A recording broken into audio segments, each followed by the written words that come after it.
11వ తారీఖు నాడు జరగనున్నటువంటి జూబ్లీహిల్స్ ఉప ఎన్నికల్లో విద్యావంతుడు, యువకుడు, స్థానికుడు, అన్నిటికంటే ఎక్కువగా పేద ప్రజల యొక్క ఎస్సీ, ఎస్టీ, బీసీ, మైనార్టీ వర్గాల సమస్యల పట్ల అవగాహన ఉన్నటువంటి వాడు, ఈ ప్రాంతంలో నివసించేటువంటి సినిమా ఇండస్ట్రీ కార్మికుల యొక్క అన్ని అంశాల మీద అవగాహన కలిగిన వ్యక్తి నవీన్ యాదవ్. ముగ్గురు అభ్యర్థులను పరిశీలించి ఈ నియోజకవర్గంలో నవీన్ యాదవ్ ఉన్నత విద్యను అభ్యసించిన వ్యక్తిగా, స్థానికుడిగా ఆయనను ఇన్ని రోజుల ప్రచారంలో మేము గమనించినటువంటి పరిస్థితి చూస్తే ఆయన నిండుగా ఆశీర్వదిస్తా ఉన్నారు. ప్రస్తుత తెలంగాణ రాజకీయాల్లో చారిత్రాత్మకమైనటువంటి ఎస్సీ బైఫర్కేషన్ ప్రక్రియతో పాటుగా 42% బలహీన వర్గాల రిజర్వేషన్ కు సంబంధించి ఒక చారిత్రాత్మక నిర్ణయం తీసుకొని ముందుకు పోయే సందర్భంలో ప్రభుత్వం తీసుకున్న నిర్ణయానికి మద్దతుగా కులాలకు అతీతంగా ఎస్సీ, ఎస్టీ, బీసీ, మైనార్టీలంతా ఈరోజు నవీన్ యాదవ్ ను బలపరచాలని తెలంగాణ రాష్ట్ర బలహీన వర్గాల శాఖ మంత్రిగా, కాంగ్రెస్ పార్టీ నాయకుడిగా, బీసీ నాయకుడిగా విజ్ఞప్తి చేస్తా ఉన్నాం.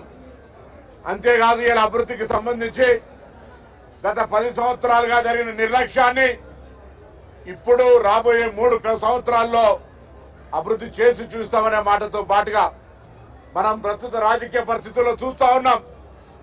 అసహనంతో అటు టీఆర్ఎస్ పార్టీ, ఇటు బీజేపీ మాట్లాడుతున్న మాటలు చూసినారు. నిన్న గౌరవ కేంద్ర మంత్రి కిషన్ రెడ్డి గారు ప్రాతినిధ్యం వహిస్తున్న లోక్సభలో ఈ యొక్క జూబ్లీహిల్స్ నియోజకవర్గం కూడా అంతర్భాగం. చాలా సందర్భాల్లో 10,000 ఓట్లు కూడా దాటాయని చెప్తుంటే ఆయన నిన్న గేమ్ స్టార్ట్ అయిందంటా ఉన్నాడు. ఆ గేమ్ బీజేపీ, బీఆర్ఎస్ కలిసి తెలంగాణ రాజకీయ ఆట ప్రారంభమైందా అని అడుగుతా ఉన్నాం. ఈరోజు మీరిద్దరు కలిసి కాంగ్రెస్ ను ఎదుర్కోవడానికి ఇంతకు ముందు ఢిల్లీలో దోస్తీ, గల్లీలో కుస్తీ ఉండే, ఇప్పుడు ఢిల్లీలో దోస్తీ, గల్లీలో కూడా దోస్తీ చేసేటువంటి ఒక ఆ పరిస్థితి, ఆ ఒక వాతావరణాన్ని కలగజేస్తా ఉన్నారని అడుగుతా ఉన్నాం. ఏది ఏమైనా రాజకీయంగా కొన్ని అంశాలను చూస్తా ఉన్నాం. మాకు సంబంధం లేనప్పటికీ ఆరోపణలు, ప్రత్యారోపణలు రాజకీయంగా, కుటుంబ పరంగా, వ్యక్తిగతంగా అనేక అంశాలను ఇక్కడ ప్రజలు విజ్ఞతతో ఆలోచించాలి. కంటోన్మెంట్ ప్రజలు ఉప ఎన్నికల్లో అది కూడా మా పార్టీ సీటు కాదు అయినప్పటికీ కాంగ్రెస్ పార్టీని గెలిపించి ఎలా అభివృద్ధి దిశలో తీసుకుపోతా ఉన్నారు.